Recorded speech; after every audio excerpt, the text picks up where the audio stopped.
Bienvenidos a Enfoque con Marcia Castillo. Hoy tenemos una edición especial con Mondo Gonzales, quien ha estado con nosotros anteriormente y también nos acompaña por primera vez Marzulli. Él es investigador, autor de 13 libros, profesor y director de 30 películas, experto en el tema de los ovnis y los muy famosos Nefilim. Pero lo más importante es que él es amante del Señor Jesús. Marzulli, acompañado de Mondo y otros colegas, creó un equipo que extrajo legalmente material para pruebas del ADN de los enigmáticos cráneos alargados de Paracas, Perú. Y los resultados se publicaron en el episodio número 6 de su serie On the Trail, en el rastro, a finales del 2020. Gentlemen, welcome to Enfoque. It's great to be here. Yeah, great to be here. Thanks for having us on. So I want to start today's interview by sharing a quote from a famous poet. Her name is Maya Angelou, and she said, "You can't really know where you're going until you know where you have been." And I liken this to the Bible verse in Ecclesiastes 3:15, which says, "Whatever is has already been, and what will be has been before, and God will call the past to account." And I think this is somewhat relevant to what we're going to be talking about today, because we're going to be discussing something that happened in 1927 with this Peruvian archaeologist by the name of Julio Teller. He discovered mummy bundles in Paracas, Peru, out of which about 300 of them were elongated skulls. Now, I want to ask you, gentlemen, what motivated you to perform this very unusual study? Who's going to answer first? Yeah, LA's the man, so I'll let him answer. Well, I don't know about that, but what happened was this is years ago, 2013, 2012, 2013. So I got this video from, I can't remember who sent it to me. And there's this guy down in the Paracas History Museum, and his name is Brian Forrester. And he's holding, he's actually holding an elongated skull. This is a model of one to one. So he's holding the skull and he's talking about it. And I'm going like, you've got to be kidding me. So there was contact information. I emailed Brian, and at first he was sort of hesitant, because you get a lot of emails and spam and stuff. And I said, no, I need to come down and see this. And the backstory is this: Senior Juan Navarro, who passed away a few years ago, he was in his 80s, wonderful man, tall, lanky, could keep up with us, just a wonderful man, gentle spirit. He started the Paracas History Museum. As a boy, he would ride motorcycles out into the desert and find these mummy bundles, find these elongated skulls. And so he created this museum. He was also in contact with a Huacaro, Senior Salvador, who has also passed away. He died from COVID, unbelievable. And we had the pleasure of meeting him and actually going out with Senior Juan and Senior Salvador to some of these ancient sites, hidden sites that nobody knows about. And so Senior Juan created the museum. Brian comes down with his wife, Irene, because Senior Juan didn't, speak, he just fragmented English. So Irene is always the translator. And one thing leads to another. Brian starts posting this and other things on YouTube. I get wind of this, I fly down with the first team, and that was Joe Taylor, who's passed away. It's really strange when you start looking at all this. Richard Shaw, who's passed away. It's in some ways it's very sobering because some of these original people are no longer here with us. It's very sobering. And Rick and I made 11 films together. We were good friends, and we had a parting of our ways due to creative juices, or where I wanted to go and where he wanted to go, but we reconciled. And I think if he was alive, we'd be still working, but I can't let that go without saying that Gil Zimmerman and I have done 10 films on the UFO phenomena, and we're working on a new film on Holy Fire, but I digress. So anyway, the bottom line was we had Joe Taylor came down, he started molding the skulls. We had an archaeologist, Judd Burton, who came down, and he was looking at the skulls and wondering what we were looking at. Ron Moorhead was with us. And that was like the first expedition. The second expedition, Judd couldn't make it, so Aaron Judkins came down with us, and he was an archaeologist. And all this led to, and the second time we were down there, that's when we got to unwrap a 2,000-year-old. This is again a model, 2,000-year-old mummy skull. We had it carbon dated. So this is a 2,000-year-old mummy skull. We carbon dated it. We unwrapped it. It's all on film in the Watchers film. But I also recapitulated in the On the Trail of a Nephilim series. So what happened is we really wanted to take DNA samples out, and we didn't know how to do that. So I put an ad in my blog looking for an archaeologist who would return emails. And Mondo writes me, and the next thing you know, we're on a plane to Peru. That's And amazing. It's like yeah. an adventure, like an Indiana Well, Jones adventure. it's been an amazing adventure, and it's only gotten better through the years. I'll let Mondo pick it up from there. Yeah, this was 2014, and I had been watching LA stuff, and at this time it was really pre-video because he had a written blog, and so I saw that on the blog, and I was like, well, you know what? Hey, I'll reach out. I don't have my PhD, but I do have a master's degree in archaeology, and so when I had reached out to LA, one of the first things again he said is, "Can you return emails?" And I said, "Yeah, I can." I was a pastor at the time, and then. It was actually several years before I got to go to Peru because they had just gotten back. It was in the summer of 14. They had just gotten back from a trip. And so one of the first things LA had tasked me with was creating a proposal that we would give to the Ministry of Culture for Peru. They wanted all the paperwork. They wanted a proposal of what our plans were. And so I created a proposal that really allowed us to get the samples from this private museum out of the country. We wanted to do everything legally, and so the proposal was such that we wanted to get the samples out, do some DNA testing on them to see whether there was anything that was unique or anomalous, and then if it was warranted, then we would like to go back in a phase 2 and do some excavations ourselves, because the area down there is super dry. It kind of reminds me of Egypt in that it's very sandy. The preservation properties are very ideal for tissue and other things. And so that was the goal. So after we presented our proposal, finally, after a couple of years in the fall of 2017, they responded and said, okay, we accept your proposal. I mean, this was the Ministry of Culture of Peru. So this was the government itself, which was pretty neat to have that level of respect and authority. And so they said, yes, we approve it. You have 1 month to come down and do this. And we were like, whoa, takes a little time for the plan. So that's when the planning began. Yeah.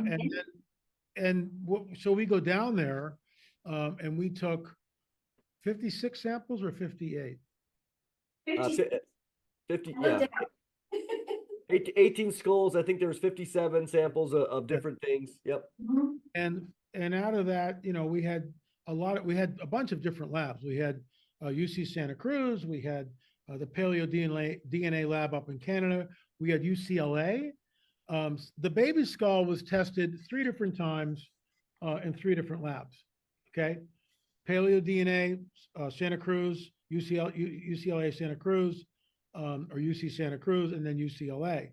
So all 3 came up with U2E1. So why is that important? Because U2E1 is Eastern European, and that shouldn't be there. This thing is a 2,000-year-old skull. So it predates, Columbus by, hundreds and hundreds of years. It's certainly pre-Columbian. And that creates a huge monkey wrench into the whole theory of evolution, where all these people came from. And what was amazing is immediately the academics and most archaeologists went, oh, it's all contaminated. But as Mondo points out later on, if it was all contaminated, then why didn't we get nuclear DNA? We took Mondo's sample, my sample of our DNA, and only one sample out of the 56 or 58 samples that we took was contaminated with my DNA. We immediately threw it out. So the other ones weren't. And out of the 28 skulls that we sequenced in Mondo, I'll pass it back to you. A preponderance of them show Eastern European, Middle Eastern Druze, and that rewrites history as we know it.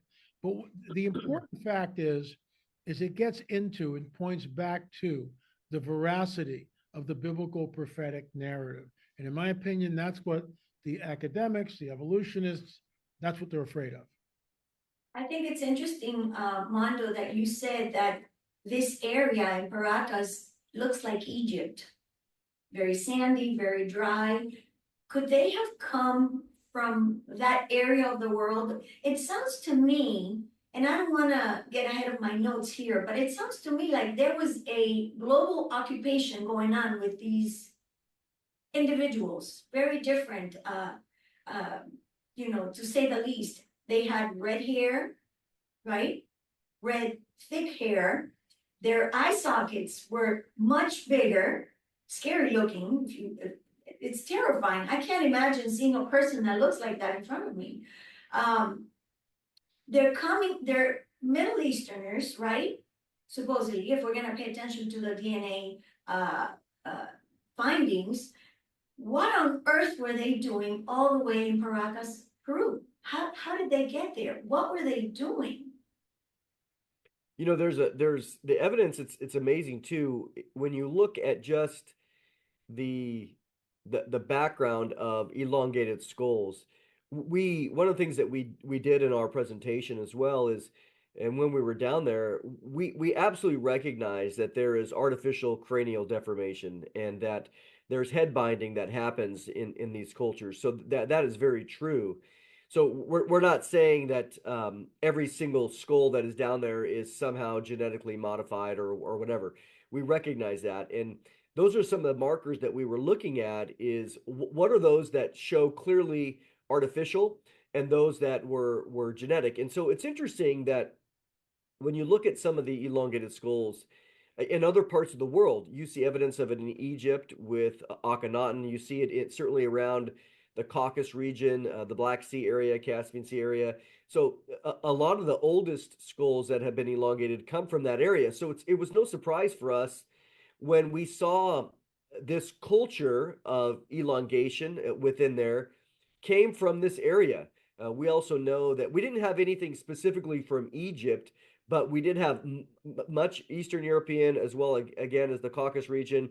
There was an X haplogroup, which is primarily dominated by the Druze, which live in Israel. It doesn't necessarily mean that's the only location for the X, but certainly that was interesting.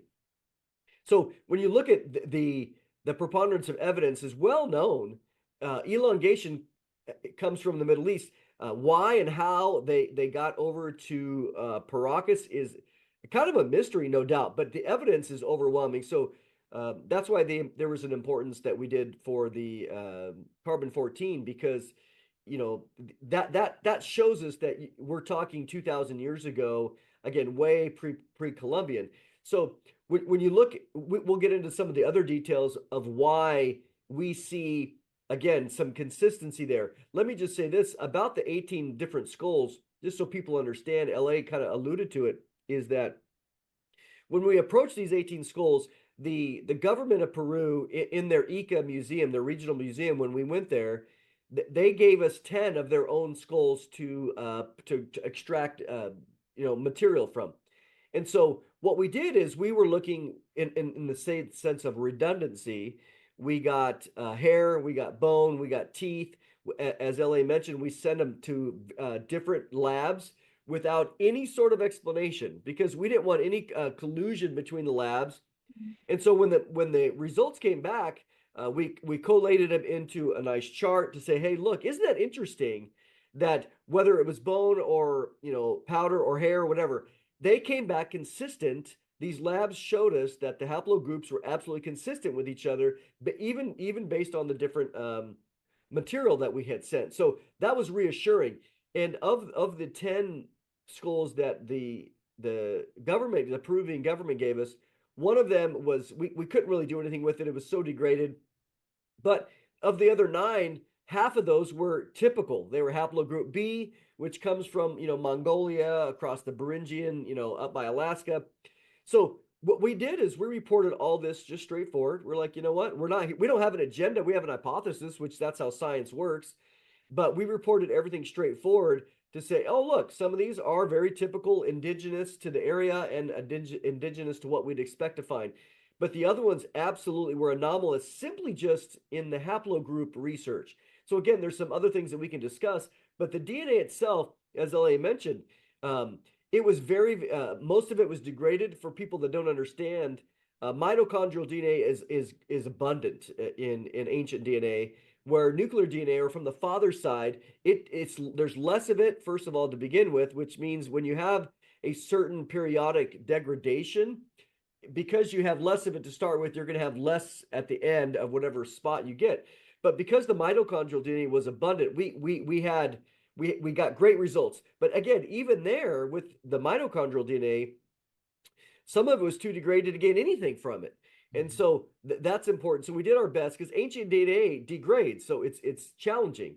But of the skulls that we had of the mitochondrial DNA, again, the clear evidence is our DNA is fresh. I mean, we got lots of it. So if there was a contamination there, it would have been extremely obvious. And they would have got nuclear DNA. They said, oh, this guy's coming from wherever in the United States. They would have seen that. But they didn't see it, except, again, as that one that L.A. mentioned, so we were able to throw that out. So in the sense of the protocols as well, we went over and above the protocols of what we needed in order to prevent contamination. We changed suits. We came down there with everything we needed. Hairs covered, glasses, gloves, double gloves, suits every time. We'd go out, we'd change, get rid of that. We'd come back in. We would take the DNA sample, and then we would bag it right there on the spot, seal it and tag it and everything else. So we went above and beyond all what I would say absolutely professional protocols. I list this in the bibliography of what we were doing. And it's interesting too, because this last part is, we've seen others, other PhD paleontologists or whatever, who are doing, they did some samples. For example, you can see some of this on Ancient Aliens. Now, I'm not Ancient Aliens, but they went to a PhD, and his protocols were far less than ours. And I thought, well, here you go. Here's a guy that's actually works for UCLA, and his protocols were far less than ours were, in the sense of trying to prevent contamination. So we stand by our work. It was very well done. We went over and above and beyond, and the results speak for themselves. I want to read something that I found online. It's a report by Alpha Biolabs titled Alien Skulls DNA Tested. And it read, and I quote, the geneticist found that they, meaning the skulls, had mitochondrial DNA with mutations unknown in any human, primate, or animal known. What do you make of that? I like. It depends on where. Some of the problem with this is, and I've learned the hard way. I gave samples to certain people, and there was one in particular gentleman, I won't mention his name, that's what we might be alluding to. I don't know, and I don't want to disparage anybody here, but I agree that some of this stuff, unknown primate, some of the mitochondrial DNA, even the sequencing, and I talked with a geneticist, we never went public with it, but I talked to this one particular geneticist who said there are things in the mitochondrial DNA, there are sequences which are not adding up. So the bottom line is, and this is the work of Rick Woodward. He's our anthropologist on our team, although we haven't seen him in a while because we haven't really needed him. But it was Rick Woodward that examined these skulls. We sent him, I think, 5 models, and these are models created by the late Joe Taylor, who passed away a few years ago. And Joe was incredible. He flew to Paracas, and he molded, both of these skulls that I'm holding. So this is like a resin-based skull. Anyway, so what we see is that the orbits are 25 to 30% larger. We also see a very pronounced zygomatic arch in this area. And human beings just don't have those features. This is a very pronounced zygomatic arch. The jaw is somewhat robust. The frontal plate, very elongated. One of the telltale signs is that there's no sagittal suture. So this is a suture here. There should be a sagittal suture that goes from the frontal plate, which then would split the two parietal plates on either side, and then go back and connect to the rear plate, which is the occipital plate. We don't see any of that. But and we all talked about this. And so some people, a lot of naysayers, well, that's because it was cranial headboarded. There is a disease that people can get, craniosynostosis, where the sagittal suture that should be here disappears over age. But as you can see, there's no trace of it. Absolutely not even, there's nothing there. It's like it never had it. And in our film on DNA, we interviewed medical doctors, archaeologists, anthropologists, chiropractors, surgeons. There's a whole bevy of people that come on the record, all professionals. And in the beginning of the film, they all say, whatever this is, it's genetic. You're looking at some sort of genetic aberration. But it was Rick Woodward who put his finger, I think, on the smoking gun. Am I mixing metaphors here? Probably. But here it is. This is the foramen magnum. This is the white that you see here is where this is clay that Joe Taylor puts into the skull. And so he can insert a dowel in it later for mounting. So this normally, this white area that you see it would all be vacant. And the spinal column attaches to this area. The problem with this is, and we show this to this whole bevy, this whole team of people, the problem is you cannot manipulate the foramen magnum in utero. Can't do it. It should be here. It should be in the middle of the skull like this to balance it. It's not. It's pushed all the way back to the occipital plate. Let me get another prop here. If it's pushed any further back, it's basically outside the skull. So, you're looking at something which is a genetic anomaly, to say the least. And that's why our team, looked at this and said, this is some kind of genetic anomaly. And Mondo and I flew up to Vancouver, and there was a artifact there, a skull that had been presented to this woman's grandfather by Native Americans. And we zoomed Rick Woodward and showed him a skull. And it took him less than, we just went like this. And he said, oh, that's cradle headboarded, because the foramen magnum was back where it should be, in the center of the skull. So we are looking, and our optometrist, Mr. Duff, Dr. Duff, basically said that because the orbits are 25 to 30% larger, the pupillary distance is also narrower, which means that these entities more or less could see in the dark. I went down with Tim Alberino in 2019, and we filmed down there. And we were a Peruvian archaeologist who took us out into the sanctuary, and you have to have someone with you, unless you just, Right. a lawbreaker. And he took us to a 3,000-year-old settlement that the Paracas people had been in, a dwelling. And it's all dilapidated. But there was a chimney, a stone chimney, that went down into the ground like this, filled with sand. So you could excavate it, filled with sand all the way down. I said, when you went down there, these rooms are underground. They're dark. Did you see any evidence of torchlight? He said, no. And at that time, we didn't know about the orbits. We didn't know about the 25 to 30% larger orbits. We put all that together. And so a tribe of Nephilim in Israel called the Horites were also cave dwellers. Yes. And in Tel Gezer, which I've been to, there's a whole tunnel system that was discovered. So if you can't see in the dark, a human being, but these guys, because of their orbits are 25 to 30% larger, it starts to add up. We're not saying that there's a connection, but there might be. And on October 7th, we were slated to fly over there. Mhm. And one of the things, of course, the war broke out. We canceled the whole tour. But one of the amazing connections I had made was with an Israeli archaeologist who was head of the museum, who was going to let us look at the skulls from Tel Gezer. That didn't happen. For now, subject to change, I hope.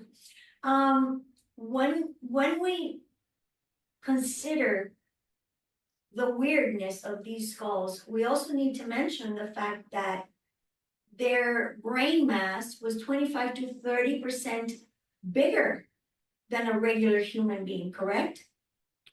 Mondo? Yeah, I think that's a very important subject, because absolutely that is the case. And when you take a baby, and a baby has a certain level of mass structure or even bone, and you start stretching it, it doesn't create more. It simply takes what's existing and it I don't know, redirects it. Yeah, realigns it. It realigns it into a certain way. So that is, again, Oh, you froze. and we will say that there absolutely is artificial cranial deformation, and we can see quite clearly on those that were you had like these very specific markers that you could see. And there's we won't get into all the details, but it's well known there's 4 different types of cranial deformation, artificial, that archaeologists have noted amongst the skulls that you mentioned with Julio Tello down there. And so this is well known from the 1920s on, and they were recognized. Oh, but the other thing too, I think, which is fascinating, is the Paracas culture is actually quite mysterious. They don't know where it went. They know that they had some very sophisticated culture, texture, textiles, and stuff like that they did, bright colors, beautiful. And then all of a sudden, a lot of the archaeology now is wondering whether they morphed into the Nazca people. And so they've been digging up skulls and excavating skulls and doing DNA testing on some of that going back, at least a decade. But the fact of the matter, when you look at this culture, it's interesting because there is an abundance of, again, artificial. So the question that always comes up is, well, you have these genetically modified group, which was born this way, and then you have others who are trying to copycat it. And so whether that was part of the culture, and it's very common, especially down in South America, even of the Inca. The Inca were known, the Inca weren't just the average person. The Inca were the royal class, the priestly class. Everybody else was not Inca. And so you have in the culture down there this idea of a royal class or priestly class that everybody longed to be, no different. Human nature is the same. And so you wonder, though, within Paracas, of why they were trying to imitate a certain thing, because you had those class that were absolutely genetically modified, again, were born this way. And so going back, just one last comment here is our hypothesis based on the biblical narrative is that you have a supernatural intrusion into the genetic pool of humanity, going back as an example of Genesis 6. So Genesis 6 is clear that you had, again, a supernatural intrusion. And so with that as a fact of Scripture, what we're looking at as at the Paracas is saying, could this have happened again? Could there have been a supernatural interruption of what was Homo sapiens sapien, and then now you have this other genetic material being given and changing. So when we look at the data of these skulls, and also, as you can see, even some of the stuff that Alberino did later, they were able to see a full skeleton in the neck and everything else, and to see quite clearly that this was not, again, this was not genetically, or this was not just cranial deformation. So to us, we're looking, what caused the change here? And several of the doctors were saying, based on what we see here, it's almost like we need to have a Homo sapien Paracas or something, just another different line of a branch of what we see in the human genetic line of Neanderthal and say Homo sapiens sapiens and the Homo sapien Denisovans. So you have this extra aspect there, because it really is genetic in not all of them, but definitely a class. When I was watching, I was sharing this with L.A. Before we started recording, I was watching this video that Tim Alberino put together, and he talked about the Paracas geoglyph, and I'm gonna read my notes really quick here, called candelabro. Do you guys remember him talking about this? Sure. Which is unique to the Americas, similar to the European cultures. And this really called my attention because they performed some astronomical studies of this candelabro to determine if it had any alignments. And what do you know? The main arm of this candelabro is perfectly aligned with the constellation of the Southern Cross, right? So whoever did that must have known what they were doing. And it immediately, I found it too, it's like a perfect parallel to the Giza pyramid. And we all know that Egypt has their share of elongated skulls, right? But it reminded me of what goes on with Giza and Orion's belt. And then it reminded me also of the Teotihuacan pyramid in Mexico. And I'm like, this is why I said earlier, it feels to me like they were in the process of a global occupation, these entities, like you call them, LA, these beings. And honestly, I don't think we can ignore this. This is a tremendous tool for us to connect Genesis 6, the intrusion of Genesis 6, their offspring and what they were doing, because it becomes relevant in our day and age. What do you guys think about that? Go ahead, LA. Well, this is a future film. There was Mondo and I've talked about this forever. There was a diaspora when Joshua and Caleb went into the promised land. Correct. We've been talking about Genesis 6, but what the foundation is Genesis 3:15. Hats off to Gary Stearman, who taught me this. Genesis 3:15, pre-incarnate Jesus is in the garden looking at the dragon, says, your offspring, your seed will be at war, at enmity with the offspring of the woman. The one coming from the woman, the Messiah, will crush your head, you bruise his heel. 3 chapters later, the whole seed war erupts. When we go into Canaan, we see the Nephilim tribes are there, the Zamzum and the Emim, the Nephilim, the Anakim, the Horites. I mean, they're all there. They're all there. And then coming into the promised land are the children of Israel, the 12 tribes, 400 years later, after Abraham's tapped out. When Abraham's tapped out, you know, there's Abraham and Sarah, and they're both in their 90s and capable of reproducing. How's that happen? Right? God's obviously doing something there. I think he regressed their ages. Got that from Seth Missler. But 400 years later, you know, 3 million people are on the gateway to the promised land. That is the culmination of the seed war on some level. The tribes. Dragon's tribes are there. The Lord's tribes are there. And guess who gets defeated? So you get this diaspora of all these Nephilim tribes. They are fleeing. Some out the Red Sea, some, and Thor Heyerdahl proved this. You can build a papyrus boat like they had in Egypt 3,500 years ago. You can build a papyrus boat, sail out the Mediterranean to the Rock of Gibraltar, have a sail, have no idea where you're going, no compass, no map, no nothing. The trade winds will blow you to the island of Barbados. That's the new world. That's the new world. And so there's this diaspora. And the problem is in archaeology, and this is the problem. There's 2 schools of thought. The isolationists, who believe that people don't go anywhere, they stay in one place for hundreds, if not thousands of years, and then, you know, slowly things, and we don't believe that. We believe that no, you know, a person gets up in the morning and there's a river, well, let's sail down the river and see what's there. So there's this clash between the majority view is isolationism. Mondo and I are not that. We are on the other side of the aisle. And we believe that people dispersed.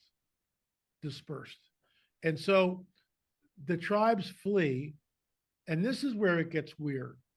When Mondo and I were down in Peru, we went to this 5,000, it's actually older than that, 6,000-year-old city. It's called Corral.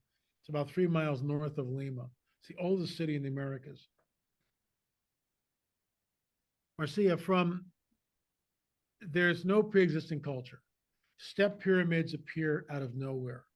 There's knowledge of the solar alignments, of the equinoxes. The plaza is level. The pyramids are huge.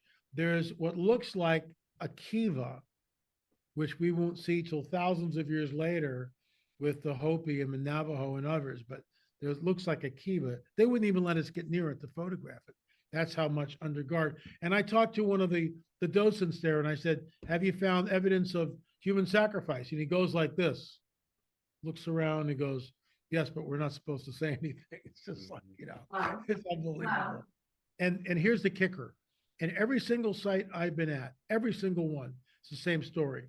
They're there, they hold court for a while, they build a civilization, they vanish. And no one knows where they go. They just vanish. And so the archaeologists will go, well, they assimilated into the indigenous population.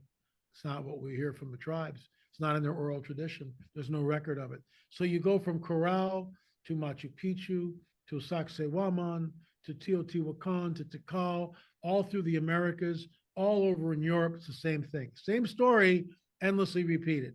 Well, they assimilated into the indigenous population due to climate change. Excuse me. Something else might be something else very supernatural might be going I on. agree. I mean, they were so weird. Can you imagine these people arriving in a village somewhere in the middle of the Americas, and they're just gonna, extend their arms and say, oh, welcome, be a part of us. No, they were weird. They were intimidating. They had very specific traits, the red hair, their huge eyes. Oh my goodness, no, I don't think they would be easily assimilated into any tribe. I see the fingerprint of the sons of God all over it, clearly, in my opinion. And I want to mention something else. They had a strong connection, these people from Paracas, with the serpent. You guys saw the tapestry, right? It's always the serpent, no matter where you go. It's always the serpent. Always the serpent. Always, always, always, always. It's always the serpent. According to Dr. Laura Sanger, she wrote a book called The Roots of the Federal Reserve that talks specifically about the Nephilim. And she touched on the elongated skulls anomalies. And she says that they could indicate these people were the remains of a hybrid race. What do you think about that? Mondo? Boom. Well, I think based on what we saw with just in the genetics, I mean, let's just step back from a scientific perspective in that when you see the anomalous stuff that we saw, again, LA just went through all of them in the sense of what just for examining the skull or as it relates to the other parts of the larger skeleton. When you look at that, when you say, okay, well, how did we get this way? And if you take away all the presuppositions, you're going to go, well, does artificial cranial deformation move the foramen magnum to the back? And the chiropractors and the medical doctors, as they were looking at this, they said, I mean, if you did that, you would end up killing the child because you can do incremental movements, which is how they got the skulls to be realigned in that way and to stretch. Because, the babies are very malleable at the time, the bones and the cartilage and everything else. So, but it doesn't change the internal structure of the spinal cord. You cannot go and have it moved all the way to the back and wrapped around, because as you did that, you'd be pressing the spinal cord to such a degree that you end up killing the child. And so when you look at simply all the genetic markers, you go, how do you get there from here? How do you get there from here? And the problem with conventional archaeologists is they are unwilling to even acknowledge or imagine a scenario that you would have some sort of intrusion into the genetic pool, because they're naturalists. And so because of that, they already shoot themselves in the foot. And so for us, I mean, I don't apologize for believing the Bible, where the Bible does make mention of supernatural non-human entities coming, invading into terrestrial space and making modifications to the human genome by their input. And so whatever that looks like, if it happened once, could it happen again? And that's kind of been our hypothesis from the beginning, is two scenarios. One is that you have a potential intrusion, and we were looking at the DNA as well to show that. But so just looking at the skulls, you can see something different. But secondly, the DNA shows what L.A. was mentioning, that you have this diffusionism, that you have this going from one part of the world to another. Again, that's very challenging for the typical archaeologist scenario because they don't allow for that. But yet, we know, as Ellie mentioned, that the overall evidence is there. The DNA doesn't lie. These people came from over there prior to Columbus.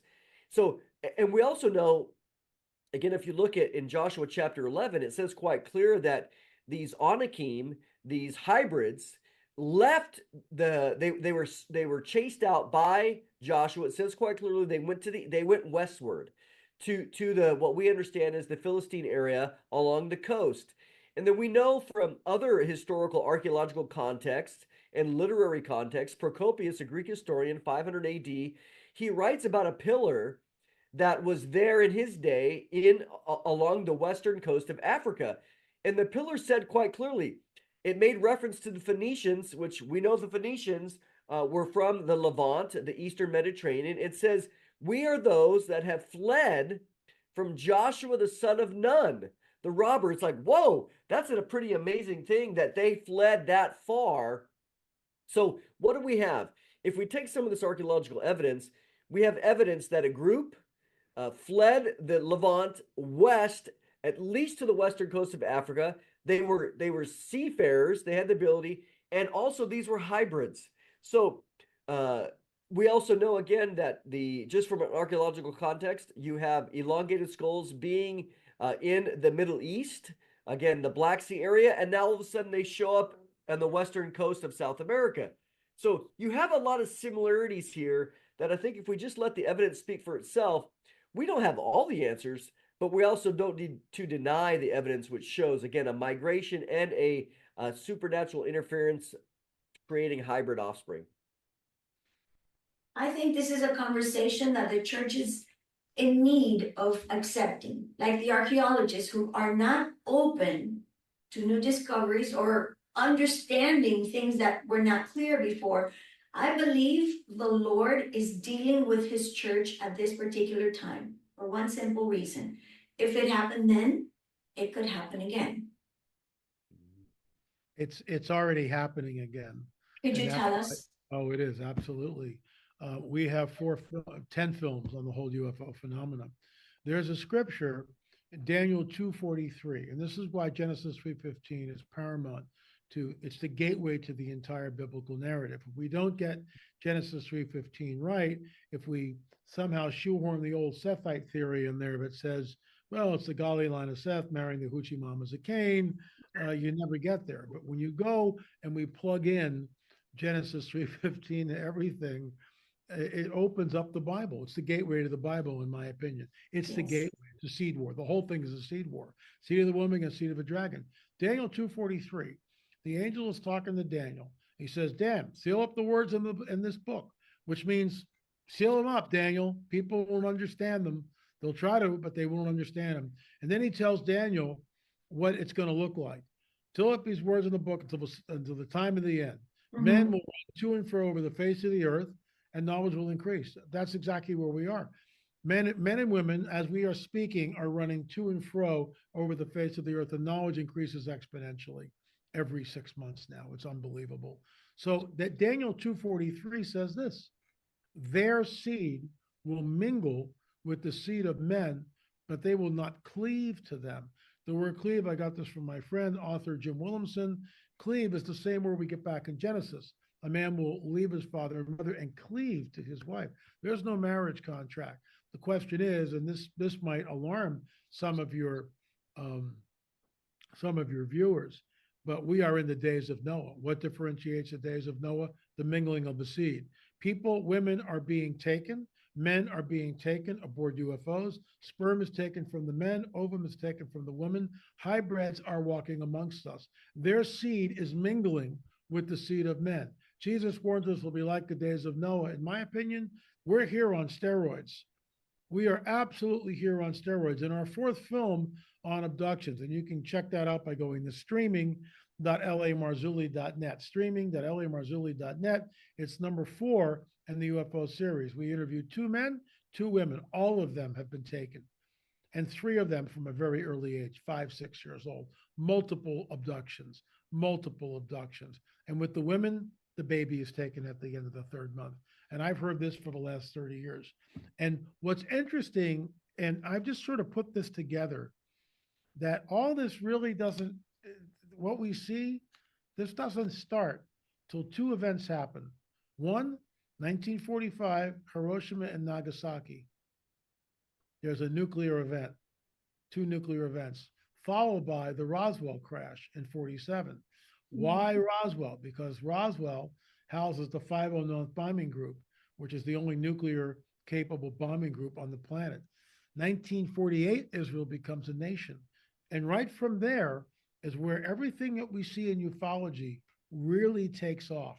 The whole abduction phenomena, the breeding program, the hybrids, people looking at them, the grays, all this UFO sightings, everything just gets more complex and many more sightings, to the point now where Congress has said, or David Grush in our Congress said to Nancy Mace, Republican, a representative from South Carolina, that we have biologics, which are not human. We've recovered non-human biologics from craft. I'm not making this up anymore. I've been banging this drum for 35, 40 years, and it's here. And the church, unfortunately, still doesn't get it. It's like the days of Noah. And they're back, and people have seen them, and we have too many reports. And I realize it sounds like, the Twilight Zone, but this is where we are. Yes. I honestly, when you said they're back, I always say they've never left. They've never left. They've never left. I They've agree. been here waiting for their time to reappear. And this study of the skulls is one of the few physical, tangible evidences that we have that something very strange went on back then. And it correlates with the biblical narrative. It validates, if you want to say it like that, what the Bible says. It's one of the very few things. Remember, we were talking before we started recording about this huge skeleton that they doctored the pictures. Nobody has seen the evidence. It's very difficult to prove something so strange when Christians are being skeptical, right? But when you have the study, the DNA, and all the evidence of the elongated skulls from Paracas, in my opinion, that changes everything. This is something that we can take a step back and say, wait a minute, I need to take a listen and allow the Holy Spirit to speak to my heart and teach me these things that are coming up. It's like you said, L.A., before, the Lord tells Daniel, seal the vision. They're not going to understand. It's not the time just yet. But then he tells John, write the vision down, open it, let them understand. And I think we're right there, and it's critical for people to listen and allow the Spirit of God to say, you know what? This is pointing to something real, because we're about to hit some catastrophic event. It could even bring about the great falling away of the church, because imagine if tomorrow we see an alien at the White House. What's going to happen to the church? I thought about all of this. Enfoque is part of that burden that the Lord put in my heart for the Hispanic church to understand, because I don't see a lot of people talking about these things in the Hispanic community. What would happen to the church if something weird like that was to happen? You need to get 9 and 10 of my UFO film series. I will. I talk about this, and some of it was, a springboard was Mondo Gonzales and Jeff Van Hatten took a saying that I came up with a few years ago. We go up, they come down. We go up, they show up. And I mean, we're running out of time. And Yeah. see this, let me just say this, that we have 30 films and 14 books. And Mondo's got, several books out. But, 30 films, 14 books, and we have an hour. So how much can we really talk about? And this book here, On the Trail of a Nephilim, and Mondo, when we did On the Trail of a Nephilim #6, which is the complete DNA studies, and Mondo is really featured in all that.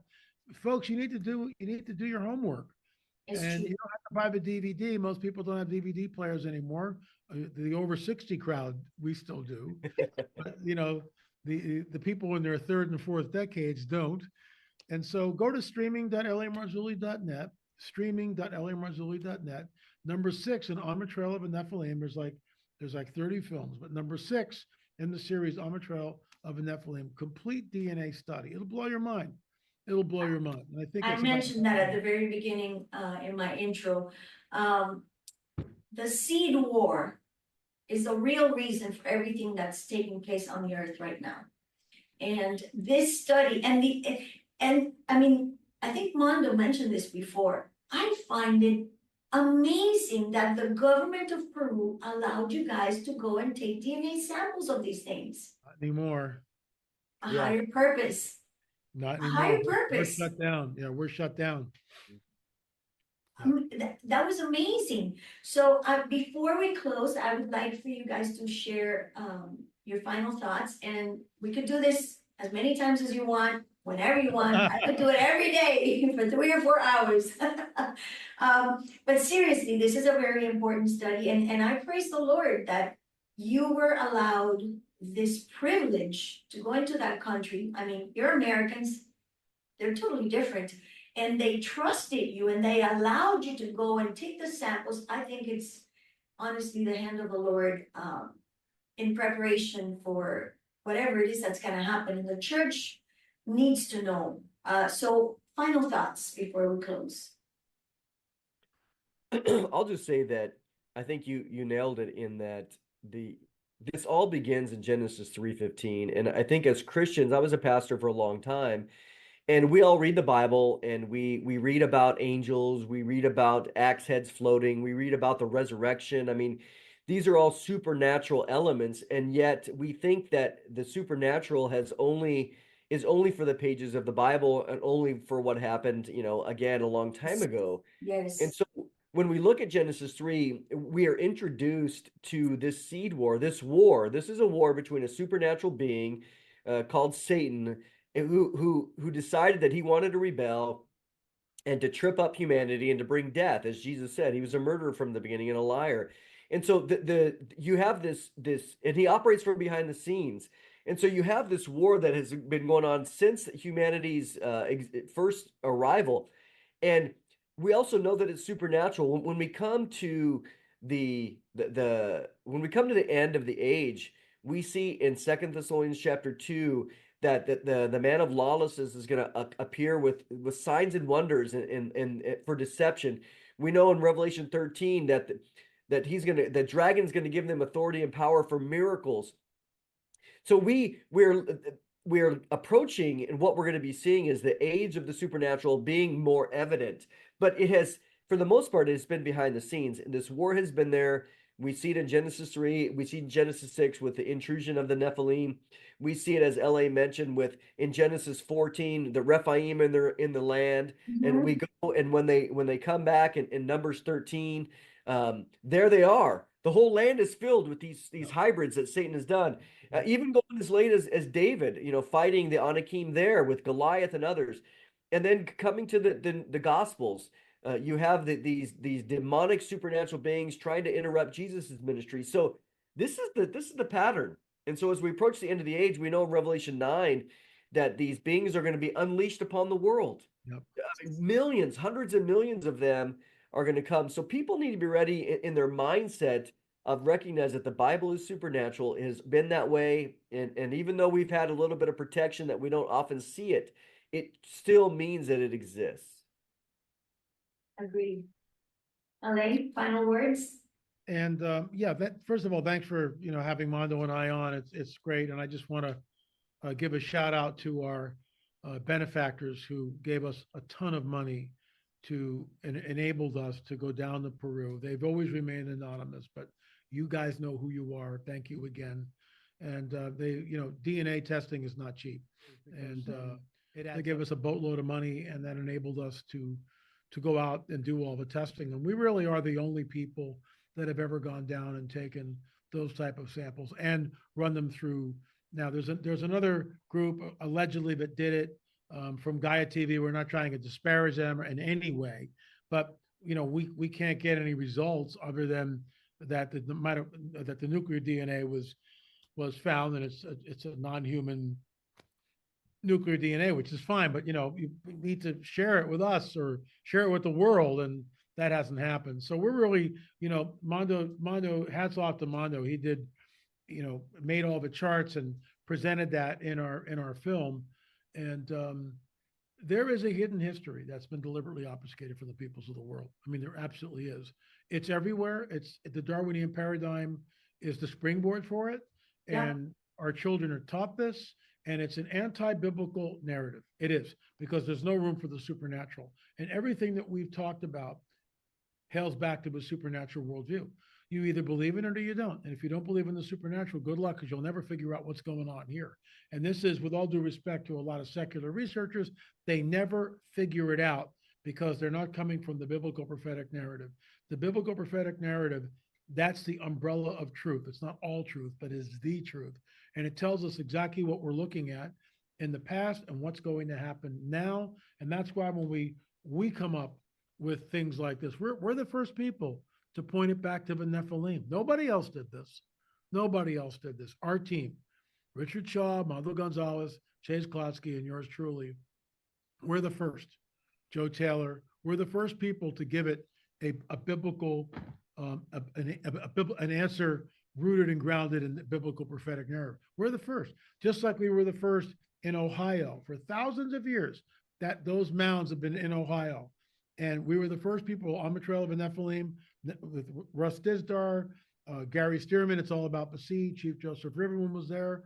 I mean, that was over a decade ago. We were there, and for the first time in thousands of years, a group of Christians said, "No, Native Americans didn't do this. These are the fingerprints of the Nephilim.